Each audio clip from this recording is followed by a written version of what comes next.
주님의 이름으로 오늘 2부 예배 나온 여러분들 한 사람 한 사람을 축복합니다. 여러분, 오늘 하루를 하나님께서 우리들에게 주신 것 참 감사한 일이죠. 제가 지난주에는 밴쿠버에서 유학생들을 위한 집회를 인도하고 또 여러 교인들을 만나게 되었는데, 그곳에서도 참 많은 사람들이 우리 예배를 함께 드리고 있는 것들을 또 보게 되었어요. 여러분들이 멀리 떨어져 있지만 그분들에게 하는 인사 한마디가 참 많은 힘을 줄 것이다 라는 생각을 합니다.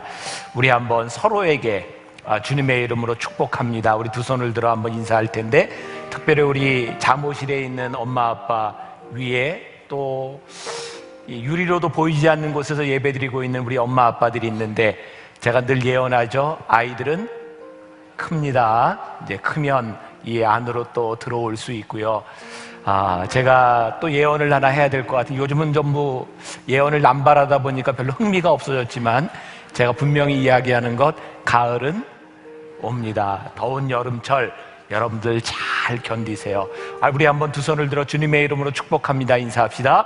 주님의 이름으로 축복합니다. 고맙습니다. 여러분들의 사랑이 많은 분들에게 전해질 것 같아요. 광고가 많이 있는데 여러분들이 꼭 방송을 잘 듣고 여러분들 마음에 감동이 되는 대로 여러분들이 잘 참여하시면 됩니다. 이 감동은 왔을 때 해야지, 때가 지나가면 우리들이 실천하기가 많이 힘이 듭니다. 여름에 특별히 여러분들이 봉사하며 참여해야 될 것 많이 있는 것 꼭 기억하시고요.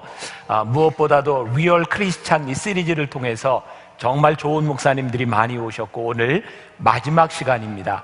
김길 목사님은 요즘 가장 인기 있는 강사 중에 한 분입니다. 참 모시기 힘든 분을 모셨는데 여러분들에게 좋은 계기가 될 수 있도록 오늘 마지막 리얼 크리스찬을 잘 보내시고, 또 시리즈가 끝나면 다음 주부터 이번에는 리얼 디사이플, 정말 참된 제자의 삶은 어떤 것인가, 여름 사역을 앞에 놓고 여러분들이 잘 아는 강사가 옵니다.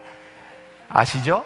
네, 김병삼 목사가 7주 동안 특별한 리얼 디사이플이라고 하는 주제로 말씀을 나누게 되니까 여러분들 모두를 환영합니다. 여러분들이 함께 참여해 주시고, 다음 주에 여러분들이 잊지 말아야 될 것, 오늘 맥주 감사원금 예물 봉투를 여러분들에게 나누어 드렸어요. 첫 번째는 여러분들의 삶의 전반기를 하나님 앞에 감사하는 마음으로 잘 결산하세요. 감사는 여러분들의 삶을 훨씬 더 복되게 합니다. 또 맥주 감사원금은 성경에서 나온 것처럼 과부와 고아와 이 땅에 계기된 자들, 레위인들을 위해서 이 헌금 전액이 잘 쓰여지게 됩니다. 제가 올해를 지나면서 여러분들 한국 경제가 참 힘들구나라는 것을 느낍니다. 교인은 늘어가는데 헌금이 늘지 않아요. 많이 힘든 시간들을 지나가고 있구나. 그렇지만 우리보다 더 힘든 사람들이 많이 있습니다. 여러분들 한 주간 동안 여러분들이 감사의 내용들을 잘 생각하고 드려진 예물이 필요한 사람들에게 잘 쓰여질 수 있도록, 다음 주가 여러분들의 삶에 좋은 맥주 감사절이 될 수 있도록 잘 준비하고 기도하고 참여할 수 있기를 바랍니다. 자, 계속해서 여러분들과 함께 산상수훈 말씀 20주를 시리즈로 나누고 있습니다. 오늘 7번째, 다른 기준, 다른 삶에 대하여 오늘 예수님께서 말씀하시는 원수를 사랑해라, 이런 말씀을 나누려고 합니다. 사실 이 말씀을 준비하면서 제가 산상수훈 말씀 너무나 잘 아는 말씀이고 쉬운 말씀이라 말씀 준비하기가 좀 용이할 줄 알았는데, 말씀을 준비하면서 제가 참 힘이 듭니다. 이 말씀이 저를 너무 힘들게 하기 때문에 그래요. 근데 오늘 이 말씀이 저에게뿐만 아니라 오늘 말씀을 묵상하며 듣는 여러분들에게도 참 힘든 말씀으로 들려졌으면 좋겠어요. 힘들다고 하는 것은 그 말씀이 여러분들에게 뿌려져서 정말 뿌리를 내릴 수 있는 그런 말씀이 되어졌으면 좋겠다 하는 생각을 합니다. 계속해서 우리들이 말씀을 나누면서 이 특징을 발견하게 되죠. 예수님께서 하시는 말씀 중에 나는 너희에게 이르노니, 예수님께서 계속해서 쓰시는 화법 중에 하나입니다. 산상수훈 말씀은 근본적으로 우리들이 가지고 있던 우리들의 생각 고정관념을 흔들어 놓는 말씀이기도 합니다. 우리의 상식으로는 이해할 수 없는, 상식을 뛰어넘는 하늘나라의 백성이 가져야 되는 새로운 법칙을 우리들에게 말씀하고 있습니다. 이 말씀이 힘들기는 하지만 여러분들에게 이 말씀이 들려지기 시작할 때 여러분들은 하늘나라의 백성으로 살아가는 법을 여러분들이 배우게 될 것입니다. 제가 말씀을 준비하면서 읽었던 어떤 사모님의 간증입니다. 그 사모님은 어렸을 때부터 부모님에 대한 상처를 많이 가지고 있었대요. 그래서 나이가 들면서 이 상처로부터 벗어날 수 있는 일은 빨리 시집 가는 일이라고 생각을 했고, 그렇게 시집을 가게 되었고, 이전에 살던 삶으로부터 탈출했다는 생각을 하게 되었답니다. 그런데 고통을 떠나면 괜찮을 줄 알았는데 거기엔 또 다른 고통이 기다리고 있었어요. 결혼한 시어머니가 치매에 걸려서 너무나 자기를 어렵게 하는 일이었어요. 어느 날 남편이었던 목사님은 출타하고 사모님도 잠깐 외출했다 돌아왔는데 치매에 걸린 그 시어머니가 냉장고에 있는 1000ml짜리 우유를 다 마시고, 그리고 속이 안 좋아서 온통 집안을 이렇게 설사로 다 어지럽혀 놓은 그런 현장을 보게 된 거예요. 근데 이 사모님의 간증이 그런 내용입니다. 참 이상하죠? 이렇게 힘든 상황에서 어떻게 제 입에서 찬송이 나올 수가 있나요? 주님과 같이 내 마음 만지는 분은 없네. 오랜 세월 찾아 난 알았네. 내겐 주밖에 없네. 이 사모님이요, 하루 종일 이 찬송을 부르면서 그 오물들을 다 청소를 했대요. 그 사모님의 간증 가운데 정말 몸이 힘든데 이 성령님께서 이 시어머니의 처지를 이해하고 사랑할 수 있는 마음을 주셔서 찬송을 하며 그 시간을 지나갔다는 거예요. 이 간증을 보면서 저에게 느꼈던 것이 뭐냐면, 우리들에게 들려주신 이 산상수훈 말씀은 자연인인 우리들이 말씀대로 살아가기에는 너무 힘든 말씀이다. 우리들에게는 너무 버겁고 이 말씀대로 살아가는 것이 우리들에게, 이 말씀 자체가 우리들에게 얼마나 양심의 찔림이 되는지를 모릅니다. 그러나 성령님께서 우리와 동행하시고 우리들이 하나님의 자녀가 되어 살아갈 때 이것이 힘든 일이기는 하지만 이것을 살아갈 수 있는 힘과 도전을 주시는 말씀, 그것이 우리들이 계속해서 듣는 산상수훈의 말씀입니다. 저는 하나님의 말씀이 이 땅의 소망이고 이 말씀을 따라가는 교회가 이 땅의 소망이 될 줄 믿습니다. 우리들이 잃어버렸던, 우리들이 살지 못했던 이 말씀이 오늘도 여러분들 가운데도 살아 역사하기를 주님의 이름으로 간절히 축원합니다. 오늘 말씀은 크게 두 가지로 나눠집니다. 하나는 원수를 대하는 우리의 태도에 대해서, 그리고 너무나 무리한 것을 우리들에게 요구하는 사람들에 대한 우리의 응답에 대한 말씀을 이야기하고 있습니다. 원수하면 생각나는 게 무슨 말인가요? 복수 아닙니까? 오늘 본문 말씀을 읽으면서 또 눈은 눈으로 이는 이로 갚으라 하였다는 것을 너희가 들었으나, 이게 뭡니까? 복수 아닙니까? 복수. 이 복수는 우리들 흥분되게 만들기도 합니다. 어떤 드라마나 영화를 봐도 이 복수가 없는 것은 흥미를 끌지 못합니다. 복수를 해도 좀 세게 해야 통쾌함을 느끼는 것. 이 말씀이 그래서 어쩌면 우리들에게 너무나 당연한 말씀처럼 들리기도 합니다. 복수에 우리들이 열광하는 이유 중에 하나가 있다면 그것이 너무나 타당한 논리라고 생각을 하는 거죠. 악인은 심판을 받아야 된다고 생각을 합니다. 맞는 말입니다. 그것이 논리적이고 그것이 상식적인 일입니다. 그러나 우리 주님께서 이 세상을 보시며 우리들의 삶을 바라보신 것이 있습니다. 뭐냐 하면 복수는 절대로 복수 그것으로 끝나지 않는다는 겁니다. 이 복수라는 것 자체가 참 신기하지 않습니까? 정말 악인과 선인으로 나눠줄 수 있다면 복수로 끝나는 것이지만 늘 당하는 쪽 사람들은 내가 억울하다고 생각한다는 거죠. 혹시 여러분들 테이큰이라고 하는 영화를 보셨는지 몰라요. 영화를 참 잘 만들었습니다. 짧은, 그렇게 길지 않은 영화지만 테이큰이라고 하는 영화가 나왔을 때 정말 통쾌했던 건 그 주인공의 딸을 납치해서 윤락가에 팔아넘기려고 하는 그 사람들을 아버지가, 그것도 평범한 것 같은 아버지가 철저하게 복수하고 응징하는 겁니다. 딸을 구해냅니다. 우리는 딸을 구해내는 그 현장을 보았지, 거기에서 총에 맞아 죽어간 수없이 많은 나쁜 놈들에 대해서는 생각하지 않았습니다. 그런데 테이큰 2가 나왔습니다. 그 영화에서 어떤 내용이 나왔는지 아세요? 그때 딸을 납치했다가 그 아버지한테 총에 쏴서 죽임을 당한 그 나쁜 놈의 아버지가 복수를 하기 위해서 이제 그 주인공의 아내를 납치한 겁니다. 아버지의 입장에서 보면 그 자식이 아무리 나쁜 짓을 했어도 그 사람에게 총에 맞아 죽은 것이 용서될 수가 없는 거예요. 그래서 복수하는 겁니다. 이제 이 주인공이 다시 그 아내를 구하기 위해서 그 아버지를 만나고, 더 이상 우리 복수의 고리를 끊자고 하지만 그렇게 되지 않습니다. 결국은 그 아버지를 또 총으로 쏴서 죽이고 맙니다. 그게 복수입니다. 복수는 통쾌하고 상식적인 것 같지만 절대로 상식적이지 않습니다. 논리적이지 않습니다. 하나님은 우리의 마음을 너무나 잘 알고 계셨습니다. 율법에서 눈은 눈으로, 이는 이로 라고 하는 말씀은 절대로 복수에 대한 말씀이 아니라는 것을 여러분들이 알아야 합니다. 율법은 약자를 보호하기 위한 법이었습니다.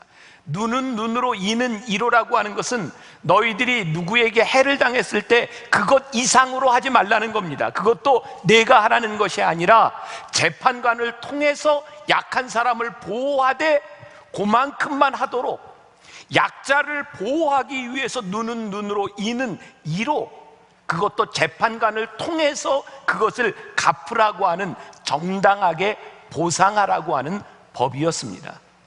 하나님께서 우리들에게 율법을 주신 의도는 선한 의도고 약한 자를 돕기 위한, 보호하기 위한 선하고 의로운 법이었습니다. 결코 보복을 용납하거나 폭력을 부추기는 법이 아니었습니다. 그러므로 예수님께서 이 말씀을 하실 때에는 하나님의 법을 폐하려고 하는 것이 아니라 하나님의 정신을 새롭게 가르치기 위한 것이었습니다. 언제부터인가 눈은 눈으로, 이는 이로라고 하는 이 율법을 악용하기 시작했습니다. 저 사람이 나에게 잘못했기 때문에 내가 그 사람을 해도 좋다고 하는 것, 그것을 정당화하기 시작했습니다. 그러나 개인적인 복수는 끝이 나지 않는다는 겁니다. 예수님께서 이제 오늘 우리들에게 새로운 법을 말씀하고 있는 겁니다. 너희들이 원수를 갚지 말라는 겁니다. 이게 얼마나 억울한 일입니까? 그럼 우리는 이렇게 반문할 수 있습니다. 아니, 그러면 살인하고 잘못된 사람들을 우리들이 용서한다고 문제가 해결될 것입니까? 아니, 이 악을 이겨야 되는데 이 공의에 대한 문제는 어떻게 해결할 것입니까? 근데 성경은 우리들에게 이렇게 이야기합니다. 로마서 12장 21절에 보면 선으로 대항하라는 것입니다. 사도 바울은 말을 합니다. 악에게 지지 말고 선으로 악을 이기라. 우리는 악을 악으로 갚아야 보복이라고 생각하는데 성경은 우리들에게 선으로 그것을 너희들이 이겨라 라고 말씀합니다. 그럼에도 불구하고 끊임없이 악에 대한 문제, 정의에 대한 문제는 우리들에게 남아 있습니다. 우리들이 그 사람을 용서한다고 그 사람이 착해지겠습니까? 우리들이 용서한다고 그 사람이 감동을 받고 변화되겠습니까? 그런 일들이 그렇게 별로 많이 일어나지 않습니다. 그런데 하나님께서 우리들에게 이렇게 말씀합니다. 너희들이 살아가는 이 세상 가운데 이 악과 원수에 대한 문제를 해결할 수 있는 방법은 너희들이 그것을 갚음으로 이루어지는 것이 아니라 하나님께 맡겨라. 이게 우리들에게 너무나 힘든 이야기입니다. 여러분들에게 그렇게 손해를 끼치고 저놈은 정말 나쁜 놈이고 저놈이 살아있는 한 나쁜 일이 또 일어날 텐데 그 놈을 그냥 놔둬도 되겠습니까? 어쩌면 지금 여러분들 속에 떠오르는 여러분들의 원수 같은 이들이 있을 겁니다. 있어요? 없어요? 없어요? 나는 막 생각나는데 이놈 저놈 막 어떤 목사님이 그러죠.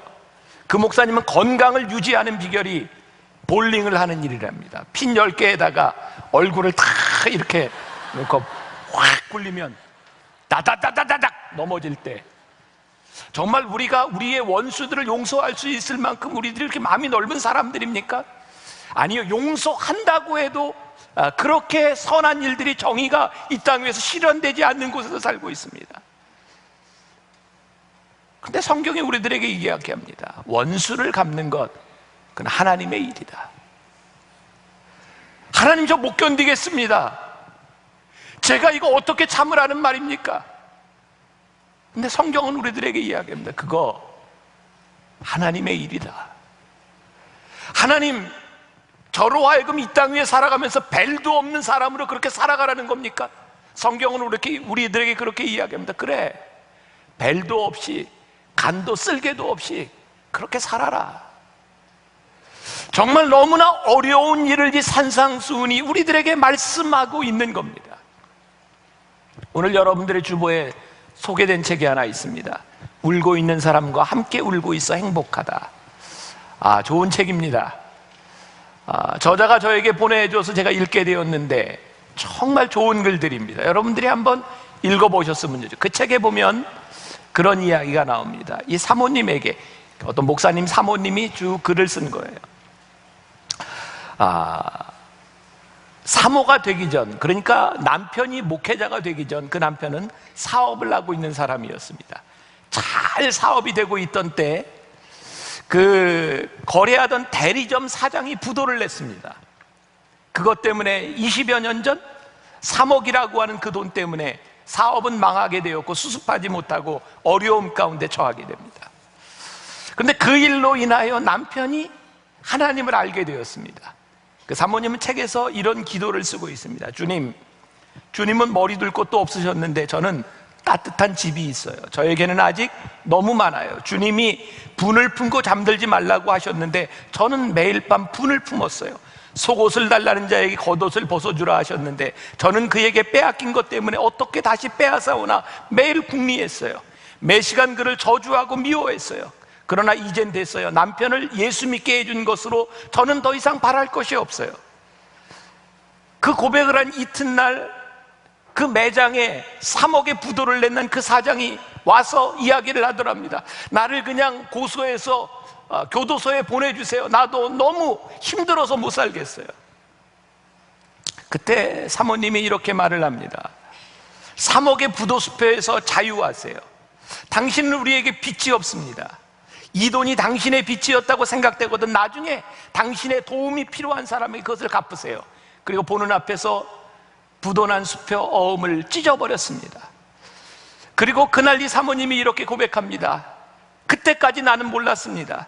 주님께서 왜 원수를 사랑하라고 하시는지 나는 몰랐습니다. 주님은 그 사람을 3억에서 자유하게 하신 것이 아니라 바로 우리 부부를 3억의 굴레에서부터 자유하게 하셨습니다. 우리는 이야기합니다. 그것은 정의라고. 그러나 정의만이 우리를 자유롭게 하는 것이 아닙니다. 성경은 우리들에게 정말 이해할 수 없는 논리를 우리들에게 말씀합니다. 그것은 하늘나라의 법입니다. 오늘 이 말씀을 하는 저에게 이 말씀을 여러분들에게 나누며 저는 정말 이런 말을 할 자격이 없는 사람입니다. 그러나 한 가지 분명한 것은 이 말씀이 오늘 새벽에 제가 묵상할 때 저에게 참 많은 찔림을 주었다는 겁니다. 그래, 하나님을 믿는다고 하는 것이 이런 것인데 우리는 정말 세상과 다르지 않게 살아가고 있구나. 여기에서 끝나지 않고 정말 무리한 요구를 우리 주님께서 우리들에게 말씀합니다. 39절에 보니까 나는 너에게 이르노니 악한 자를 대적하지 말라. 누구든지 내 오른뺨을 치거든 왼편도 돌려대며. 어렸을 때부터 신앙생활을 한 분들이라면 이 말씀 때문에 무척 힘들었죠. 장난치는 애들이 뺨을 때리기도 했습니다. 너 교회 다닌다며? 오른뺨을 때리고. 그럼 어떻게 해야 돼? 이 말씀이 우리를 얼마나 힘들게 했습니까? 또 너를 고발하며 속옷을 가지고자 하는 자에게 겉옷까지 가지게 하며 또 누구든지 너로 억지로 오리를 가게 하거든 그 사람과 심리를 동행하고 내게 구하는 자에게 주며 내게 꾸고자 하는 자에게 거절하지 말라. 우리가 원수를 사랑할 수 있는 방법 하나 있습니다. 빼앗기기 전에 빼앗기지 않으려고 애쓰지 말고 먼저 나서서 베풀어 주라는 것이 예수님의 말씀입니다. 여러분, 부모와 자식 간의 관계에 있어서도 여러분들이 훈련을 시키고 여러분들이 지켜야 될 것이라면 지키지만 줘야 될 것이라면 기쁘게 주세요. 여러분들 부모님에게 여러분들이 행해야 될 것들 기쁜 일로 하라는 겁니다. 용돈을 주는데 강도 만난 기분으로 주지 말고 기쁘게 주라는 겁니다. 관계가 그렇게 회복될 수 있다는 겁니다. 그런데 우리는 정말 억지로 살아가려고 합니다. 그래서 관계들이 틀어지고 참 많이 힘들어지는 것 같습니다. 성경은 우리들에게 이야기합니다. 구하는 자에게 주며, 잔소리 하지 말고 그냥 줘라, 베풀어라. 이왕 줄 것 뺏기는 마음으로 주는 것이 아니라 기쁜 마음으로 한번 줘봐라. 오늘 이 말씀을 악용하는 자녀들이 혹시 있을지 모르겠어요. 이 말의 뜻을 여러분들이 잘 새기시기 바랍니다. 누구든지 내 오른편 뺨을 때리거든 왼편도 돌려대라. 자, 한번 실습을 해볼까요? 마주보고, 진짜 하지 마세요. 괜히 또. 자, 마주보고 내가 오른편 뺨을 때린다고 해봅시다. 이게 얼마나 어려운 일인가. 제가 오른손을 가지고, 여러분 성경에서요, 왼손을 쓰는 것은 이렇게 정당한 일이 아닙니다. 보통 사람들은 오른손을 쓰게 돼 있어요. 오른손을 쓰는 게 정상적인데, 오른손을 가지고 상대편의 뺨을 때리면 어느 쪽 뺨을 때리겠습니까? 그냥 때리지 말고 대보세요. 어느 쪽인지. 자, 오른쪽이에요? 왼쪽이에요? 예? 왼쪽이죠. 그러면 오른편 뺨을 때리려면 어떻게 때리겠습니까? 이렇게? 얼마나 힘들어요. 오른편 뺨을 때리려면 어떤 자세가 나올까요? 손등으로. 이게 무슨 얘기인지 아십니까? 우리가 이 성경을 이해하기 위해서 당시의 풍습을 잘 이해해야 되는데, 당시 가장 모욕스러운 것, 뺨을 맞는 것 모욕스러운 일이지만 손등으로 뺨을 맞는 것은 훨씬 더 모욕스러운 일입니다. 이것은 단순히 뺨을 때리는 것에 대한 이야기가 아닙니다. 손등을 가지고 상대방의 뺨을 때리는 게 이건 나의 인생에 얼마나 모욕스러운 일인지 모릅니다. 그런데 이 모욕스러운 일을 당했을 때 내 왼뺨도 내어줘라. 내가 모욕을 당한 것, 너희 인생에 너를 가장 수치스럽게 한 일, 그것을 받아줘라. 이게 얼마나 힘든 일인지 모릅니다. 아니, 저는 제가 이 말씀을 여기에서 할 자격이 없습니다. 너무 힘든 말씀을 우리들에게 하시는 것 아닙니까, 하나님? 어떻게 내 인생을 그렇게 모욕스럽게 만들어준 사람에게 또 왼뺨도 내주라는 말입니까? 그런데 그렇게 하라는 겁니다. 그래야 하늘나라가 이루어지고 하나님의 뜻이 이루어지기 때문에 그렇게 하라는 겁니다. 원수는, 모욕은 내가 갚는다고 해결되는 것이 아니다. 어제 조선일보 위클리 비즈에 보니까 유명한 운동선수 두 사람에 대한 이야기가 나왔더라고요. 하나는 박지성, 하나는 박찬호. 박지성이 그 유명한 그 영국 프리미어 리그에 맨체스터에 가서 경기를 할 때 그의 별명이 박지성이 이름이 아니라 벤치성이었답니다. 왜? 처음에 벤치를 지키고 있었기 때문에. 그게 얼마나 그에게 모욕스러운 일이었겠습니까? 처음에는 박지성이 나왔을 때 그를 위한 노래가 만들어져, 박지성송, 그게 개고기송이라고 알려진 거 여러분들 아셨습니까? 그러니까 리버풀이라고 하는 그의 상대편을 모욕하기 위해서 박지성은 한국에서 뭐 개고기를 먹는 나라에서 왔지만 뭐 리버풀은 뭐 쥐를 먹는 뭐 이러면서 상대방을 모욕하기 위해서 박지성에게 그 노래를 붙여주었을 때 박지성이 인터뷰에서 그런 이야기를 하더라고요. 나는 거기에서 수치스럽다고 하는 생각보단 내가 어떻게 열심히 할까를 생각했다. 내가 골을 넣지 못하는 것, 나에게 능력이 부족하다고 하는 것 때문에 나는 얼마나 다른 사람의 골을 빛나게 할 수 있는가 도와주는 사람이 되기로 했다. 언제부턴가 그의 가치를 인정해 주기 시작했다는 거예요. 박찬호 선수가 영어를 못하는 것 때문에, 마늘 냄새가 난다는 것 때문에 그렇게 모욕을 당할 때 그는 모욕을 모욕으로 갚아주려고 하는 것이 아니라 정말 입에 냄새가 날 때까지 치즈를 먹고, 그리고 매일매일 영어 단어를 외우면서 노모 히데오가 세웠던 123승을 넘어서기 위해서 그는 19년 동안 프로 세계 가운데서 124승의 기록을 세우고 메이저리그에서 나온 선수가 되었다는 거예요. 저는 그 글을 보면서 참 위대하다라는 생각을 했어요. 내가 모욕을 받은 그 모욕을 갚아주는 것이 아니라 하나님께서 내 인생에 주어진 그 삶을 제대로 살아가는 것, 그것이 우리들의 살아가야 되는 인생입니다. 여러분들이 모욕을 받은 것, 수치스러운 일들을 채워주기 위해서 우리는 얼마나 힘이 드는가. 그래서 예수님이 우리들에게 역설적인 말씀을, 진리를 말씀해 준, 너희들을 모욕할 때 그러냐고, 그러냐고 그렇게 받아줄 수는 없는가. 제가 목사가 되어서 제일 힘들었던 게 뭔지 아십니까?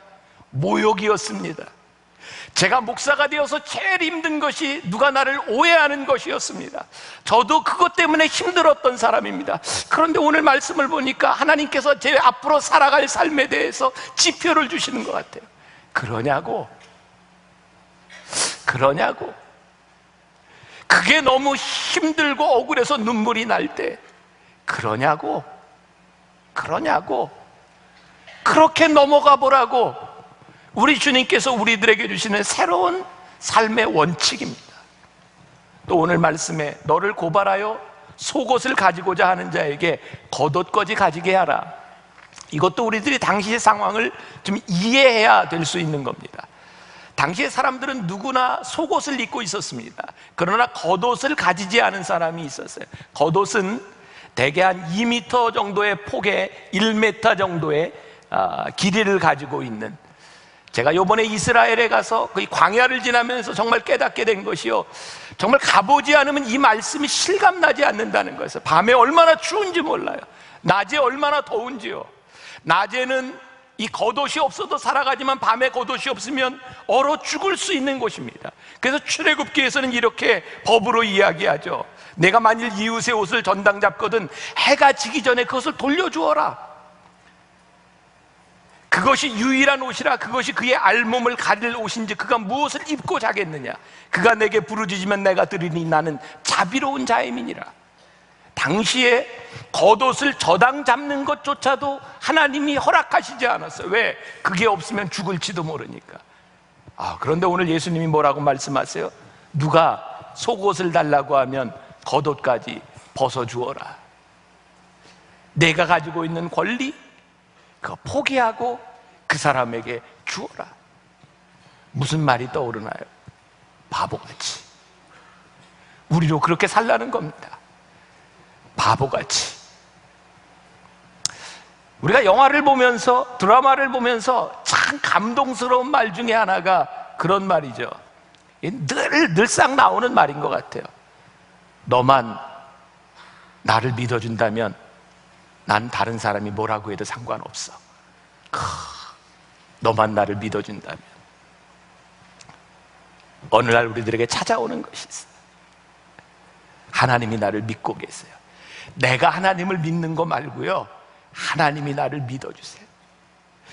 내가 하나님께 부르심을 받은 것 말고 하나님이 나를 부르셨다고 하는 그 사실 앞에,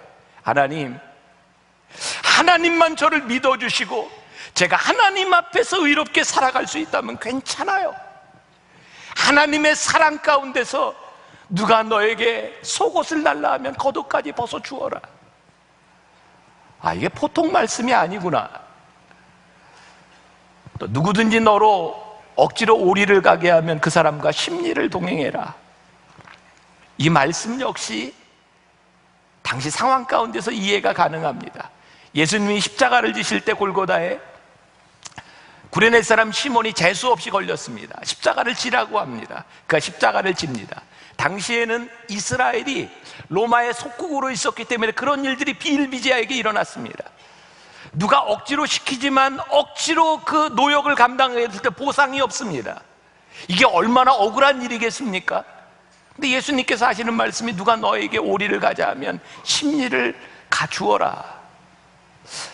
억지로 하지 말고 그냥 네가 손해볼 거라면 그냥 좀 해주면 안 되겠니? 그게 오늘 산상수훈의 말씀입니다. 유정옥 목사님의 그 사모님의 글을 보면 그 아들에 대한 이야기가 나옵니다. 제가 그 글을 굉장히 인상 깊게 읽었던 건 그 아들의 이야기가 나오는 신암리라고 하는 부대가 제가 군목으로 근무했던 부대였기 때문에 눈에 확 띄었어요. 그 아들이 신병으로 들어가서 훈련을 받고 이제 자대에 배치받았을 때 이 어머니가 위문을 갑니다. 정말 괜찮은 아들, 믿을 만한 아들. 근데 그 아들이 면회를 간 어머니에게 엄마 나 너무 힘들어요. 가슴이 무너져 내리는 것 같았답니다. 우리 고참이요, 한 달 고참이 저에게 새벽에 일어나면 구보를 시키는데, 저만 시키는데 아침 먹을 시간도 없고, 엄마 나 천식이 있어서 제대로 뛰지 못하는 거 알잖아요. 근데 나를 아침마다 나만 완전 군장을 시켜서 뛰라는 거예요. 엄마 나 못 참겠어요. 나 무슨 사고를 칠 것 같아요. 그때 엄마가 아들에게 그런 이야기를 합니다. 아마 네가 너무 편해 보여서 그러는 모양이지, 그냥 잘 참고 견뎌봐. 그리고 엄마는 너무 마음이 아팠대요. 우리 아들이 잘 견딜 수 있을까? 근데 얼마 후에 아들에게서 편지가 왔답니다. 엄마, 오늘에야 내가 깨닫게 된 게 있는데요, 하나님의 축복은 늘 시련이라는 가면을 쓰고 다가오는 걸 깨달았어요. 우리 부대 전원이 구보를 하는데, 엄마 내가 천식에 걸려서 뛰지 못했던 거 알잖아요. 그런데 아무 문제 없이 구보를 다 하고도 쌩쌩한 거예요.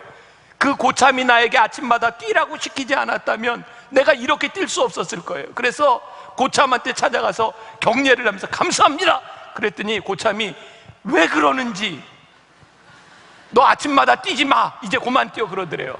그래서 제가 결심했어요. 내일부터는 내가 뛴다.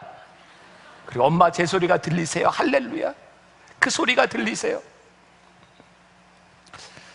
우리의 인생이 참 그런 것이다라는 생각이 들어요.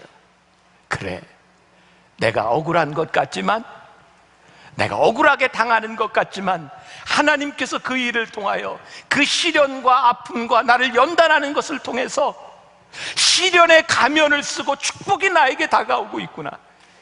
하나님이 우리를 아시고 우리를 자녀 삼아주셨는데, 하나님이 우리로 하여금 주시고자 하시는 축복이 있는데 우리들이 견디지 못하고 우리들이 살아가는 것은 아닌가. 제가 말씀을 묵상하면서 누구든지 너희에게 억지로 오리를 가자 하거든 심리를 가주어라 라고 하는 이 말씀, 누구든지라고 하는 말씀 가운데 저는 그 말씀이 이런 구절이 하나 들어갔으면 좋겠다. 기꺼이 기쁜 마음으로 심리를 가주어라. 기꺼이 기쁜 마음으로 심리를 가주어라. 오늘 이 말씀이 여러분들과 저에게 도전이 되는 말씀이 되었으면 좋겠습니다. 한 주간 여러분들이 이 말씀을 가지고 살아가면서 이 말씀이 살아서 여러분들에게 역사할 수 있기를 간절히 소원합니다. 오늘 42절에서 예수님께서 마지막으로 내게 구하는 자에게 주며 내가 꾸고자 하는 자에게 거절하지 말라. 이게 무슨 말인가요? 손해보며 살아라, 그런 말입니다. 유진 피터슨 메시지 성경에 보면 이 부분을 이렇게 표현하고 있습니다. 그리고 누가 너를 억울하게 이용하거든 종의 삶을 연습하는 기회로 삼아라. 똑같이 갚아주는 것은 이제 그만하여라. 너그럽게 살아라. 누가 너를 힘들게 하거든 종의 삶을 연습하는 기회로 삼아라. 우리는 절대 손해를 보려고 하지 않습니다.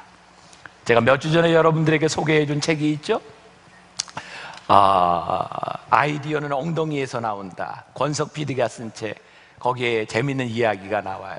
그 연예계 얘기인데 제가 설교 시간에 연예계 소식을 참 많이 전해주는 것 같죠.